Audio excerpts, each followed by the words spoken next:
কেমনে বড় লোক হইবেন টিপস দিয়া যায়, বড় লোক হইবেন হইতেন চাইতেছেন। ধরেন একটা ফ্যামিলি যদি উন্নত হইতে চান, 3 প্রকার আইটেম আমার একবেলা দরকার নাই। আমি একটা আইটেম অথবা 2টা আইটেম দেখাবো, আমার 4 নম্বর আইটেম দরকার নাই।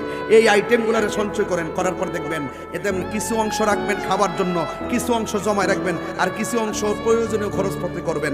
একটা অংশ আপনি রাখবেন, বিদেশ যাইবেন, বিদেশ যাই ফোলা ভাই ফোলামান্ডি করি। আমি ফুলামান্ডি কিছু ওয়াজ না করে গেলে হইব না তো? হেরার ওয়াজ দরকার আছে তো। বিদেশ যাওয়ার পরে একটা মা বাপ যদি কইব আমি একটা বুদ্ধি শিখে দিয়ে যাই।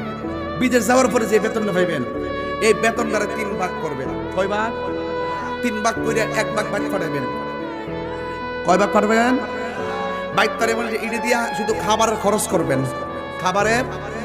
আরেক ভাগ পাঠাইবেন, পাঠাই বলবেন যে এইটা দিয়া প্রয়োজনীয় কাপড় চোপড় লেখা পড়া এমনি এমনি খরচ করবেন। আর একটা ভাগের কথা আপনি কইও না, এইটা আপনি সুন্দর করে আপনার ওই বিদেশের মতো, আবার দেশে না, দেশে না, আমার দেশে দেখবেন ম্যাক্সিমাম জামাই যখন অ্যাকাউন্ট খুলে নমিনি দেব ওরে, আর প্রত্যেকটা বউরে সেটটা দেখবেন নমিনি দেব ওর ভাই বোন। খেয়াল করে দিকেন জামাই ও সব কথা কখন যেত না, ইত্যা দেখতে দেখতে বুড়া বুড়ো হয়ে গেছি গে বাবা, আর হুন তুনতে কান বুম্ব হয়ে গেছে গা। কথা কোন ঠিক না বেঠে?